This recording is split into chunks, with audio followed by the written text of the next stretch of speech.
Hello hi అండి. మనం ప్రస్తుతానికి త్రిపురారం మండల బీజేపీ పార్టీ అధ్యక్షులు రెమడాల రమేష్ గారు మనతో ఉన్నారు. బీజేపీ ప్రభుత్వం అధికారంలోకి వచ్చిన తర్వాత మూడో టర్ము ఎలాంటి అభివృద్ధి కార్యక్రమాలు చేసింది, ఈ ఎస్సీ వర్గీకరణ పైన కూడా ఎలాంటి నిర్ణయం తీసుకుందో అతన్ని అడిగి తెలుసుకునే ప్రయత్నం చేద్దాం. నమస్కారం అండి. నమస్కారం సార్.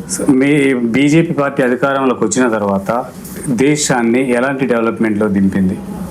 మనకి ఇప్పుడు బీజేపీ పార్టీ అధికారంలో వచ్చినాక మన మోడీ గారి పథకాలు చూసుకుంటే మన 370 ఆర్టికల్ కాశ్మీర్ది కానివ్వండి, లేకపోతే త్రిపుల్ తలాక్ కానివ్వండి, ఇలాంటి మంచి మంచి పథకాలు తీసుకొచ్చి పేద ముస్లింలకు కానీ, అదే కాశ్మీర్ యువకులకు కానీ, అందరికి కానీ మంచి మంచి అవకాశాలు తెప్పించాడు మోదీ గారు. అదేవిధంగా మన మోడీ గారి ఆధ్వర్యంలో మన భారతదేశం 4వ స్థానంలో ఆర్థిక 4వ వ్యవస్థకి ముందుకు దూసుకెళ్ళింది. ఇంకా మన మోదీ గారి వ్యవస్థలో అదేవిధంగా చూసుకుంటే ప్రతి గ్రామంలో ప్రతి ఒక్క నిరుపేదకి 5 కిలోల రేషన్ బియ్యం కూడా మన మోడీ గారు అందిస్తారు. అదేవిధంగా లోకల్ మన మోడీ గారు ఆధ్వర్యంలో ప్రతి గ్రామానికి రోడ్లు కానీ, సీసీ రోడ్లు కానీ, నిధులు కానీ, నీళ్ళ మీద కానీ అన్నిటి మీద మన మోడీ గారు ప్రభుత్వ పథకాలు అన్నీ గవర్నమెంట్కి అందిస్తున్నా కూడా గవర్నమెంట్ పథకాలు రాష్ట్ర ప్రభుత్వం సొంత డబ్బు కొట్టుకుంటూ మేమే ఇస్తున్నాం అని చెప్పి ప్రజలను మభ్యపెట్టి ఓట్లు వేయించుకొని మరియు ప్రజలను ఇబ్బంది పెడుతూ ఉచిత పథకాల పేరు మీద ప్రజలకి ఏదేదో హామీలు ఇచ్చి ఈరోజు గద్దెక్కిన సీఎం రేవంత్ రెడ్డి గారు ప్రజలకి ఎలాంటి హామీలు చేయకుండా ఈ 2500 పింఛన్ ఒంటరి మహిళలకు పింఛన్ ఇస్తాని, లేకపోతే వికలాంగులకి 4000 రూపాయలు పింఛన్ ఇస్తాని, ఇవన్నీ ఏమి ఇవ్వకుండా మరియు మభ్య పెట్టుకుంటా ఇలా ప్రజల్ని మోసం చేసుకుంటూ మళ్ళీ ఈరోజు నేను స్థానిక ఎలక్షన్లో ప్రతి గ్రామంలో కాంగ్రెస్ పార్టీ అభ్యర్థులను గెలిపించుకుంటాని సెల్ఫ్ డబ్బా కొట్టుకుంటూ ఈ విధంగా ప్రచారం చేస్తున్నాడు. అదేవిధంగా రేవంత్ రెడ్డి గారు చూడండి, మరి తెలంగాణ రాష్ట్రంలో బీజేపీ పార్టీ అధికారంలోకి రాకపోవడానికి గల కారణాలు ఏంటి?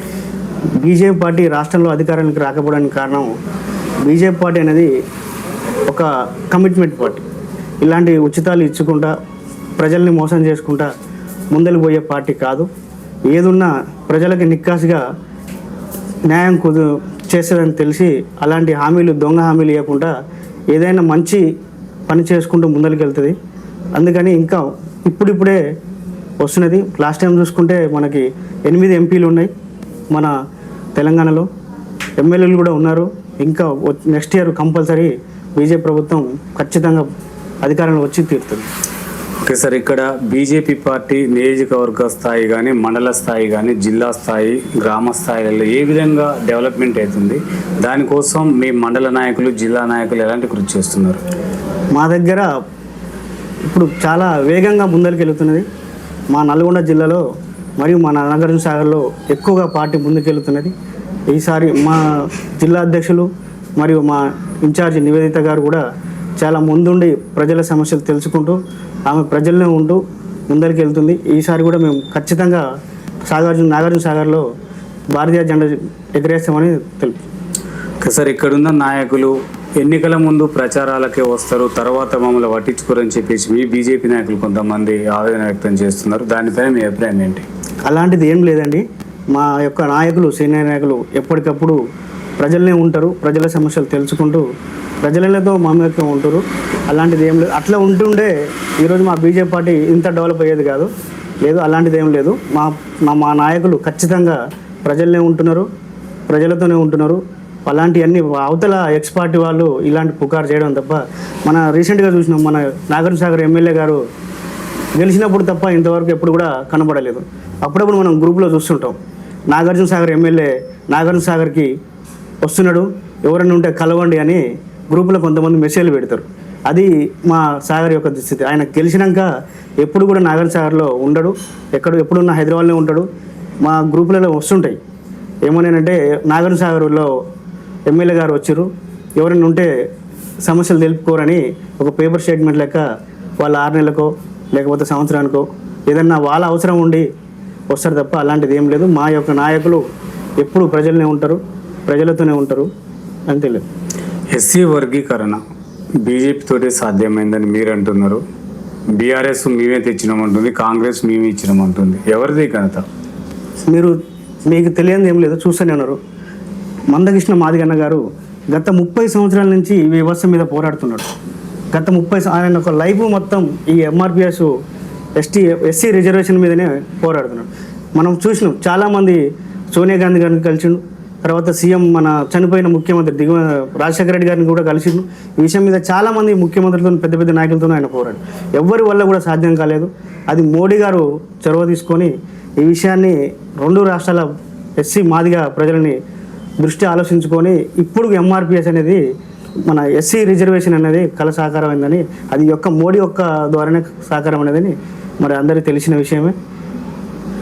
ఓకే సార్, ఎస్సీ వర్గీకరణ ద్వారా ప్రతి ఒక్క ఎస్సీకి ఉపయోగపడుతుందంటారా? న్యాయం జరుగుతుందంటారా? కంపల్సరీ అది ప్రతి ఒక్క మాదిగ బిడ్డకి ఈ విషయం ఈ యొక్క లబ్ధి చేరుతుందని నేను మనస్ఫూర్తిగా నమ్ముకుంటున్నా.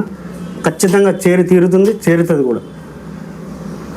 ఓకే సార్, ఇప్పుడు బీసీ వర్గీకరణ కూడా మీ కేంద్రం దగ్గరనే ఆగిపోయింది, కేంద్రం ఇవ్వట్లేదు, బీసీలపై కక్ష సాధింపని ఇప్పుడున్న ప్రభుత్వాలు అంటున్నాయి. దీనిపైన మీరేమంటారు? అదంతా ఉత్తి మాటలండి. మన సీఎం రేవంత్ రెడ్డి గారు ఈ యొక్క ఎన్నికల డ్రామాగా అది ఆయన ముందరికి తెచ్చాడు. అలాంటిది ఏం లేదు. ఆయన చేయదలుచుకుంటే ఎప్పుడో ఈ బీసీ ఒక రిజర్వేషన్ చేయాల్సి ఉండే. ఇప్పటికీ అతను 2 సంవత్సరాల దగ్గర పాలన వచ్చింది. 2 సంవత్సరాల నుంచి ఆయన ఎలాంటి బీసీ రిజర్వేషన్ ముందు పెట్టకుండా ఇప్పుడు ప్రస్తుతానికి స్థానిక ఎలక్షన్లో రేపో మాపో ఎలక్షన్లు వస్తున్నాయనగా అది కూడా హైకోర్టు సెప్టెంబర్ లోపల ఎలక్షన్లు నిర్వహించాలని ముట్టగాలి వేయడంతో ఆయన ముందుకెళ్ళి ఇప్పుడు ఏదో ఒక సమస్య మీద పోరాడాలని ఈ బీసీ రిజర్వేషన్ తెచ్చుకుంటుందని చెప్పింది.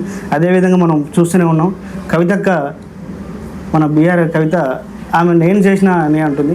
అసలు ఆమెకి ఈ బీసీ పోరాటానికి సంబంధం ఏమున్నది? అలాంటిది ఏం లేదు. కాబట్టి వీళ్ళందరూ డబ్బా కొట్టుకుంటున్నారు.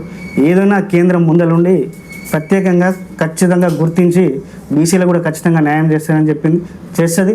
లాస్ట్ టైం కూడా మనం చూసిన ఎన్నికల హామీలో ముఖ్యమంత్రిని బీసీని చేస్తుందని హామీ ఇచ్చిన ఏకైక పార్టీ మా బీజేపీ పార్టీ. అలాంటిది మేము బీసీలకి ఎట్లా అన్యాయం చేస్తామని బీసీలకు తెలుసు. అదేవిధంగా ఈ కాంగ్రెస్ పార్టీ అని చెప్పేది పుట్టి మాటలు. అది బీసీ ప్రజలందరూ చూస్తూనే ఉన్నారు. బీసీ ప్రజలకు అందరూ తెలుసు. అది నడుస్తుంది. ఓకే సార్, బీసీల పైన ప్రేమాప్యాయతలు ఉంటే భారతీయ జనతా పార్టీ నిన్న జరిగిన రాష్ట్ర అధ్యక్ష పదవిలో బీసీలకు అన్యాయం చేసింది అని ప్రతిపక్షాలు ఉంటుంది. దీనిపైన మీరేమంటారు? బీసీలకు ఎప్పుడు కూడా అన్యాయం చేయదు. మన రాష్ట్ర అధ్యక్షులు నూతనంగా ఎన్నుకైన రామచంద్ర సార్ కూడా ఎప్పటి నుంచో గత 30-40 సంవత్సరాల నుంచి పార్టీకి అతీతంగా ఉన్నాడు. పార్టీ క్రమశిక్షణలో భాగంగా ఆయన ఉన్నాడు. ఏదైతే హైకమాండ్ నిర్ణయించిందో అదేవిధంగా కానీ బీసీలకు ఎప్పుడు కూడా బీజేపీ పార్టీ అన్యాయం చేయదని నేను చెప్తాను. సార్, మీది అంటే గ్రామ స్థాయిలో మీ పార్టీ ఏ విధంగా బలోపేతం అవుతుంది ఈ త్రిపురారం మండలంలో? మా గ్రామంలో చాలా యాక్టివ్గా ఉన్నది. లాస్ట్ టైం నాకు తెలిసి ఇక్కడ కొనతాలపల్లిలో కూడా బీజేపీ తరఫు నుంచి సర్పంచ్ గెలిచిండని మాకు ఐడియా ఉన్నది. అదేవిధంగా ఈసారి ఎన్నికలకి ఖచ్చితంగా వెళ్ళి మా దగ్గర 32 గ్రామ పంచాయతీలు ఉన్నాయి. 32 గ్రామ పంచాయతీల సర్పంచులు నిలబెట్టి ఖచ్చితంగా అన్నింటిలో గెలుస్తామని నేను హామీ ఇస్తాను. సార్, మీరు దేశంలో కొన్ని రాష్ట్రాలలో మీ అధికారంలో ఉన్నారు, అక్కడ మొత్తం ట్యాంపరింగ్ తోటే గెలిచిరని చెప్పేసి ఇక్కడున్న లీడర్లు అంటున్నారు. అది ఎంతవరకు వాస్తవం అంటారు? అది ట్యాంపరింగ్ అని అంటే మనం పక్క రాష్ట్రం చూసినాం.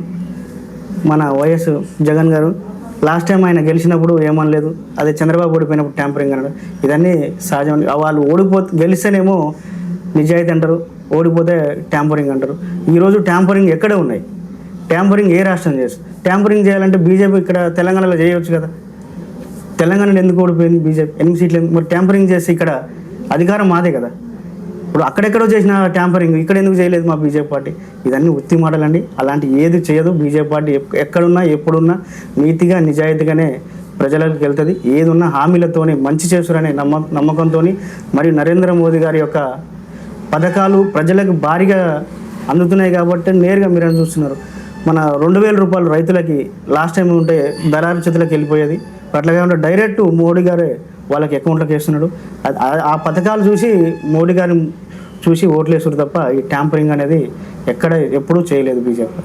ఓకే సార్, ఇప్పుడు బండి సంజయ్ కనుక రాష్ట్ర అధ్యక్షుడిగా ఉంటే ఈరోజు అధికారంలోకి వచ్చేటోళ్ళం అని చెప్పేసి కొంతమంది మీ లీడర్లే అంటున్నారు.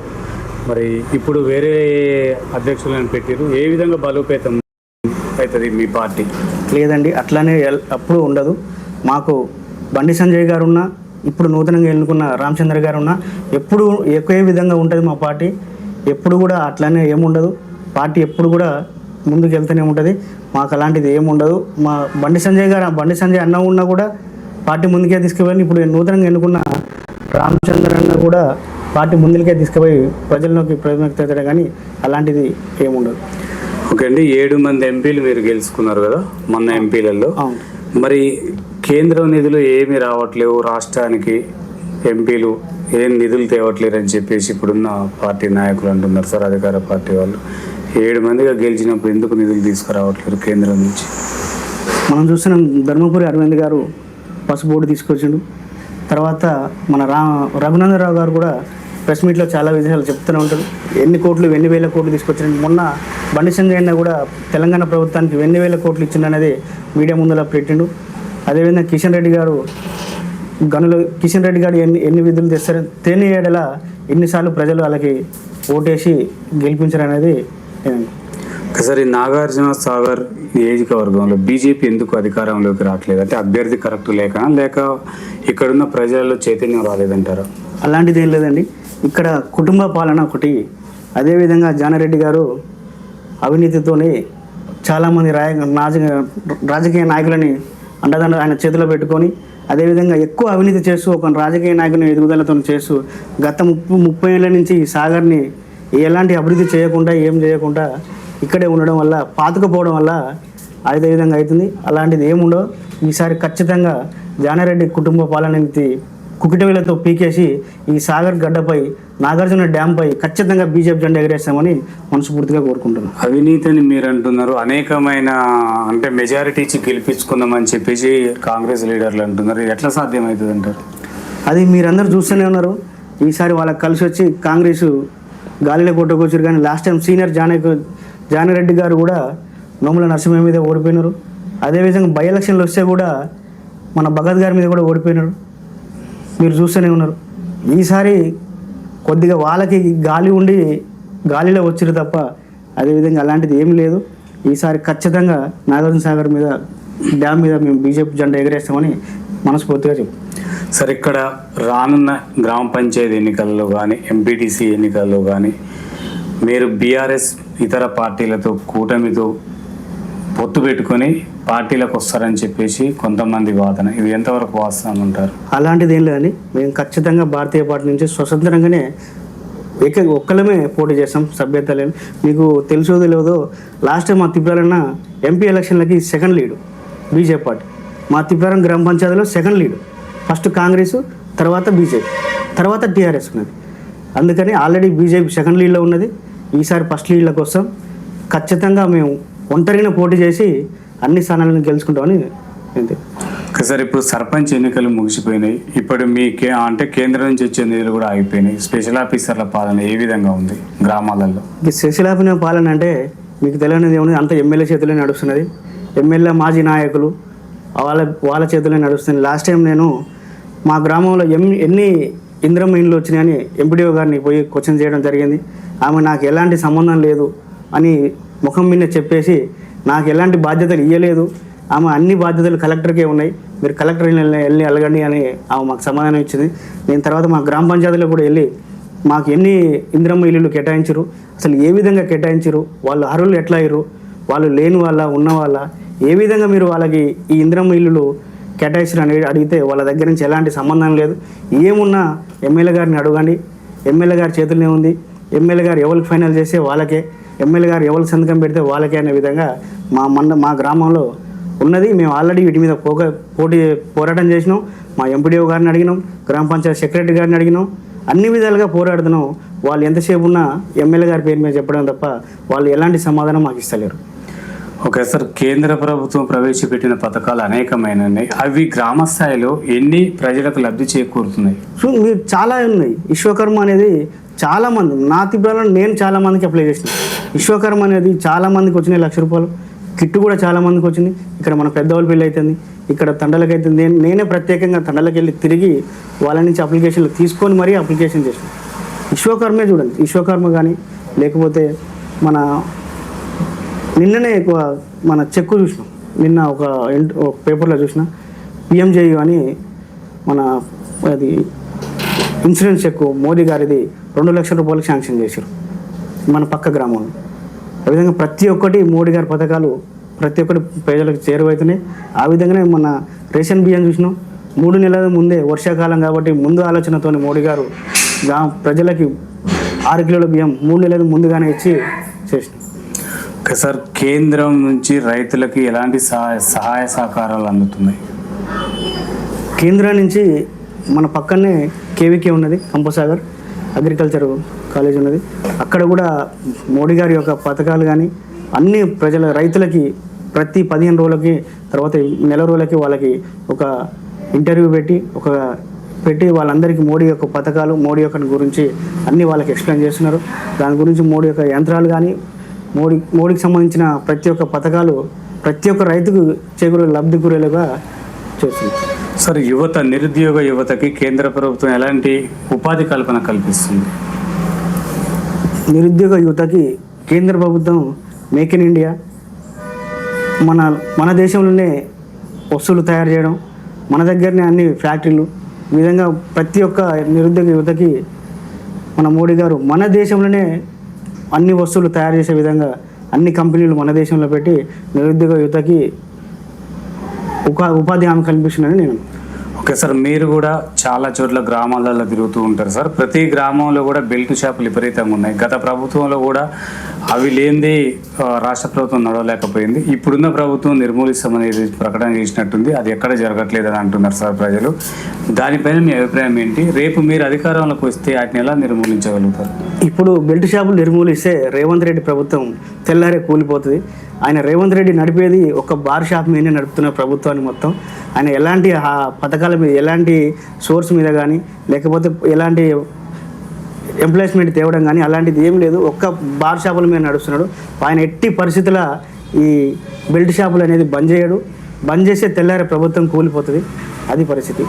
నెక్స్ట్ టైం మా భారతీయ జనతా పార్టీ అధికారంలోకి వస్తే మేము ఖచ్చితంగా ఈ బెల్ట్ షాపులను బంద్ చేస్తామని తెలియజేస్తాం. సార్, ఇక్కడ కేంద్ర ప్రభుత్వం కానీ రాష్ట్ర ప్రభుత్వాలు కానీ మహిళలకు ఎలాంటి రక్షణ కల్పిస్తున్నాయి? ఇప్పుడు చూస్తూనే ఉన్నాం, రోజు ఒక కాడ ఏదో మహిళలకు అక్కడో ఇక్కడో అఘాత్యాలు జరుగుతూనే ఉంటున్నాయి. వాటిపైన మీ కేంద్ర ప్రభుత్వం ఎలాంటి రక్షణ కల్పిస్తుంది? మీరు చూస్తూనే ఉన్నారు, ముస్లిమ్స్ యువతకు కూడా మన త్రిబుల్ తలాక్ది అది నిర్మూలించి వాళ్ళందరూ చేస్తూనే ఉన్నారు. అదేవిధంగా ప్రతి ఒక్క మహిళకు కూడా ఖచ్చితమైన రక్షణ కేంద్ర ప్రభుత్వం నుంచి ఉంటుంది, ఉండి తీరుతుంది కూడా. మోడీ గారు ఈ విషయం ముందరికి వెళ్తూనే ఉన్నారు.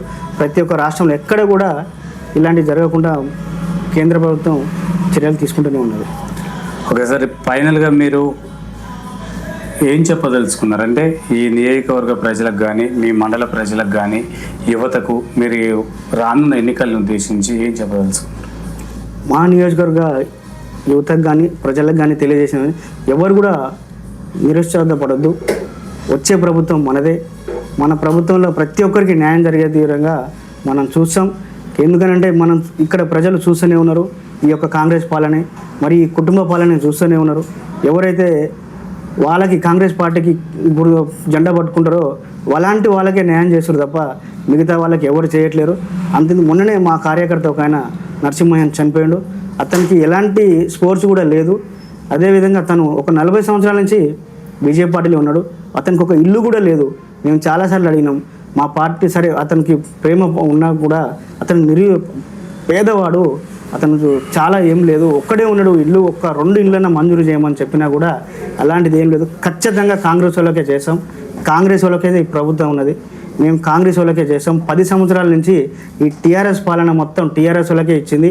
అప్పుడు ఏం చేసిరు మీరు? ఇప్పుడు మేము కాంగ్రెస్ వాళ్ళకే ఇస్తాం, కాంగ్రెస్ వాళ్ళకే ఈ పథకాలన్నీ అమలు చేస్తామనే విధంగా వాళ్ళు మాట్లాడుతున్నారు. సార్, తెలంగాణ రాష్ట్రంలో బీజేపీ పార్టీ నూతన రాష్ట్ర అధ్యక్షులు వచ్చిన తర్వాత ఏ విధంగా ముందుకు పోతుంది?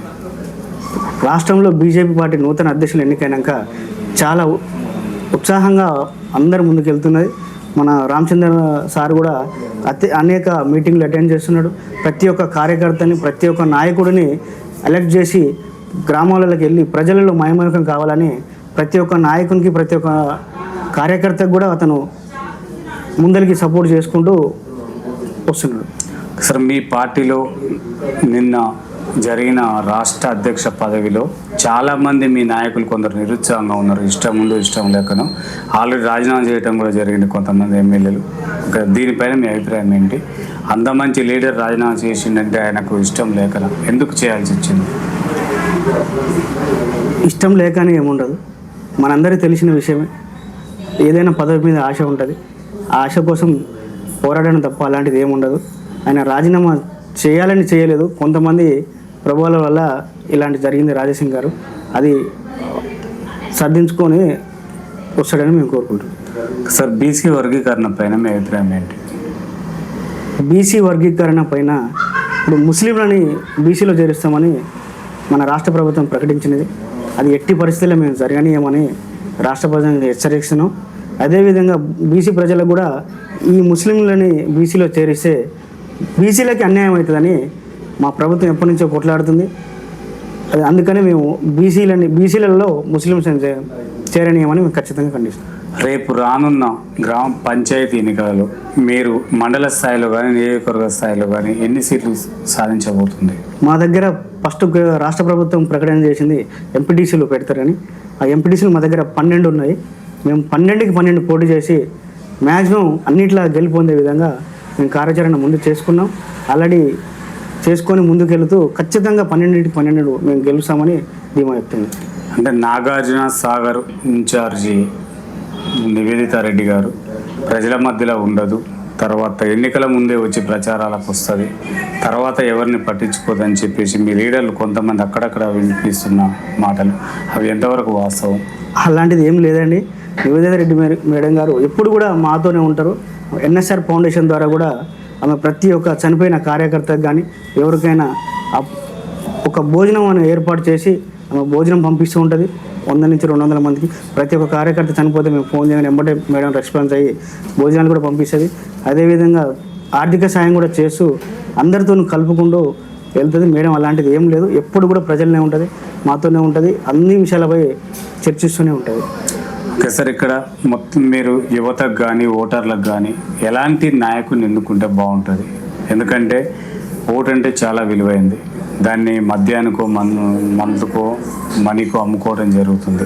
అలాంటివి జరగకుండా ఎలాంటి చైతన్యం తీసుకురాబోతుంది మీ ప్రభుత్వం? మా ప్రభుత్వం ప్రతి ఒక్కరికి న్యాయం చేసే విధంగా మేము ముందరికి వెళ్తాం. ఇక్కడ పార్టీలు చూడకుండా ఎవరైతే పేదవాళ్ళు ఉన్నారో వాళ్ళని గుర్తించి వాళ్ళని ఐడెంటిఫై చేసి ఖచ్చితంగా ప్రభుత్వ పథకాలు కానీ లేకపోతే కేంద్ర పథకాలు కానీ వాళ్ళకి అందే లెక్క చూస్తామని. సార్, ఈ నల్గొండ జిల్లాలో ఉన్న బీజేపీ నాయకులు మండల స్థాయి నుంచి జిల్లా స్థాయి వరకు ఒకరంటే ఒకరికి పడట్లేదు, పచ్చిగడ్డి మీద మంటలు పడుతున్నట్టుంది అని చెప్పేసి కొంతమంది ఆవేదన వ్యక్తం చేస్తున్నారు సార్. మరి దానిపైన మీ ప్రభుత్వం కానీ మీ అధిష్టానం ఏ విధంగా నిర్ణయం తీసుకోబోతుంది? అలాంటిది ఏముండదని మా దాంట్లో అందరు కూడా కలిసిమెలిసి ఉంటారు, ప్రతి ఒక్కరు కలిసి ఉంటారు. జిల్లా ఆఫీస్కి పోయినా కూడా ప్రతి ఒక్కరు వచ్చి వాళ్ళ యొక్క విలువైన సమయాన్ని కేటాయిస్తూ ప్రతి ఒక్కరు ప్రజలనే ఉంటారు. ఇవన్నీ వేరే పార్టీ వాళ్ళు చెప్పడమే తప్ప గుసగుసలాడేది తప్ప మా పార్టీలో అలాంటివి ఏముండవు. మేము ప్రతిరోజు నల్గొండ స్టేట్ ఆఫీస్కి వెళ్తాం. అక్కడ అందరు ప్రతి ఒక్క పెద్ద పెద్ద నాయకులు అందరి నాయకులతోనే మేము పరిచయాలు మేము మాట్లాడుతూనే ఉంటాం. మా దాంట్లో అలాంటివి ఏముండవు. మీ జిల్లా అధ్యక్షుడి సేవలు ఏ విధంగా ఉన్నాయి? వర్షిత్ రెడ్డి గారన్న మంచిగా అందరికీ అందుబాటులో ఉంటాడు. అతను 2వ సారి జిల్లా అధ్యక్షుడిగా అయినాడు.